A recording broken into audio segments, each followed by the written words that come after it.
কলম ব্যাটারিটা খালি চার্জ দিচ্ছে, চার্জ দেন নেটওয়ার্ক আল্লাহ পাকের কাছে। সুবহানাল্লাহ। গ্রামে গঞ্জে মাঠে ময়দানে নামতে হবে আর আল্লাহর কাছে দোয়া করছে, আল্লাহ হায়াত বানায় দাও, আল্লাহ ধনী বানায় দাও, আল্লাহ তামির বানায় দাও। এই তোমার এই আশায় তোমার এই পাগলরা আল্লাহর জিকির হাতে নিয়ে গ্রামে গঞ্জে মাঠে ময়দানে নামবে। নেটওয়ার্ক মানিকগঞ্জ, নেটওয়ার্ক বৈশাখ চরমনায় চলে গেল, নেটওয়ার্ক সেখান থেকে চলে যাবে হিমালয়ের পাদদেশে কালিয়াকছড়ি, ওখান থেকে এই নেটওয়ার্ক যাওয়া শুরু করছে। 1.618 গোল্ডেন রেশিও পয়েন্ট চলছে, একদম মানুষের আজিম করছে।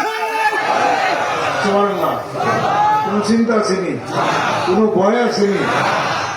যাক না 5 বছর ইনশাআল্লাহ তাআলা। এত ভয় কিছে? কোনো ভয় নাই, কোনো চিন্তা নাই। কামে লেগে পড়েন, সকালবেলা দিবস দিকে ঠিক রাখেন, মাগরিবের সময় খালি একটু বসে নেটওয়ার্ক করবো। আজকে নিয়ত করতে পারি যারা আসে পাগল যারা আছেন মাঠে নামবো ইনশাআল্লাহ। আপনার 5 কোটি মানুষের টার্গেটটা মাঠে নামছি, হবে কিনা বলেন? ইনশাআল্লাহ কইছে হয়ে যাবে। বসবেন কোথায় আপনি জানেন না, আপনি জানেন আল্লাহ জানেন। খাইবেন কি কে জানে, মরবেন কবে কে জানে, কোন জায়গায় মরবেন কে জানে, কি কামাই করবেন আগামীকাল কে জানে, বাজার ট্যাক্সি বাগান কি কাজ করবেন, কি কামাই করবেন, কি খাবেন আল্লাহ ভালো জানেন। কিয়ামত কবে হবে আল্লাহ ভালো জানেন। আপনার কাম জিকির করেন আর ধ্যান খেয়ালটা ঠিক রাখেন। নেটওয়ার্কের মালিক নেটওয়ার্ক ঠিক করে দিন। সুবহানাল্লাহ। সব নেটওয়ার্ক ফেল হয়ে যাবে যদি জিকির যদি আপনি দিবেলা না করেন।